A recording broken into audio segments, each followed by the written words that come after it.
Warahmatullahi wabarakatuh. Bagaimana kabarnya hari ini? Pasti masih sibuk semuanya ya.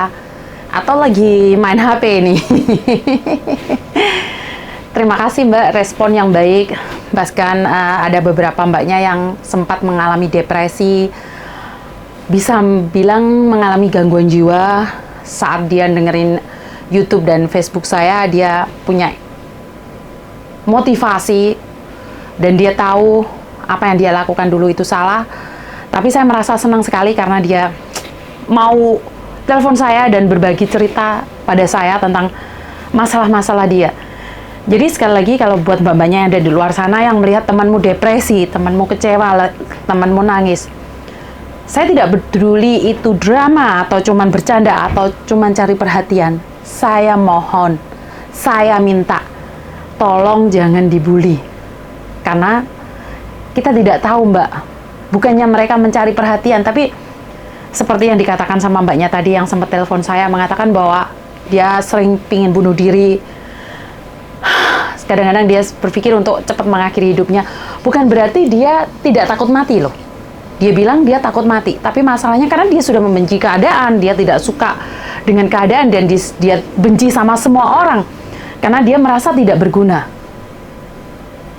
Tapi dari berjalanan waktu dia juga kirim ke saya obat-obatannya, resep-resep dari dokter itu semuanya dia kirim. Dan dia bilang, jangan pernah malu mengakui bahwa kamu sedang depresi.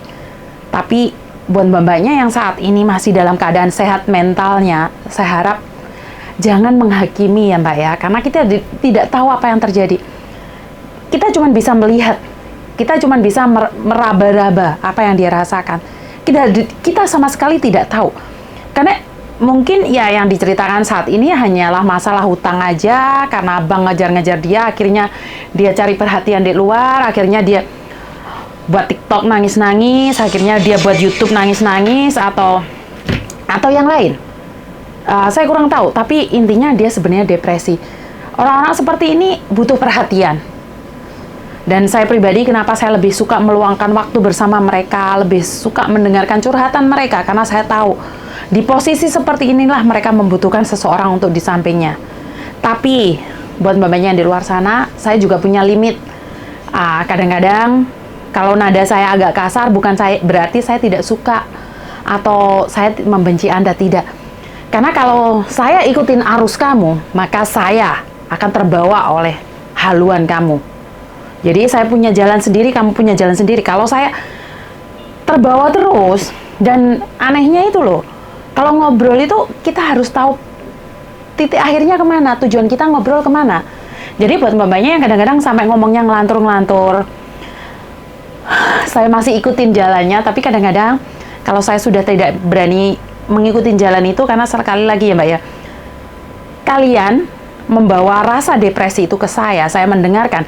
Kalau saya filternya nggak kuat, saya sendiri juga bisa stres. Karena dalam satu hari mbaknya bisa tahu sendiri berapa telepon yang masuk, 10 atau sampai 15 telepon yang masuk, itu buat yang curhat.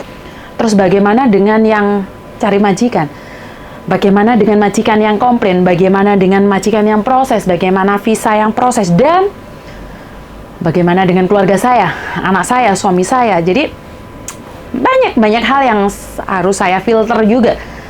Jadi buat mbaknya, kalau kadang-kadang saya nggak ngangkat telepon, saya minta maaf karena saya punya kesibukan sendiri, jadi tidak semuanya saya bisa mengangkat teleponnya. Tapi sekali lagi saya akan mencoba yang terbaik untuk memberikan solusi. Namanya orang ya mbak ya, kadang-kadang ada jatuh dan lemahnya juga. Jadi kalau saya nggak ngangkat telepon, kebanyakan saya hari Jumat nggak ngangkat telepon. Jadi kalau bisa dikurangin telepon saya hari Jumat. Jadi pastikan hari Jumat ada libur saya bersama keluarga. Biasanya saya akan live, tapi kebanyakan saya untuk nyantai dan bercanda aja. Itu aja dari saya. Sekali lagi, kalau mbaknya lihat temennya yang depresi, kalau lihat temennya lagi terpuruk, jangan dibully. Jangan pernah direndahkan, karena kita tidak tahu apa yang terjadi dengan dia. Kalau kamu tidak bisa membantu dia, tolong diam saja. Itu aja dari saya. Terima kasih. Kurang lebihnya saya minta maaf. Wassalamualaikum warahmatullahi wabarakatuh. Bye-bye.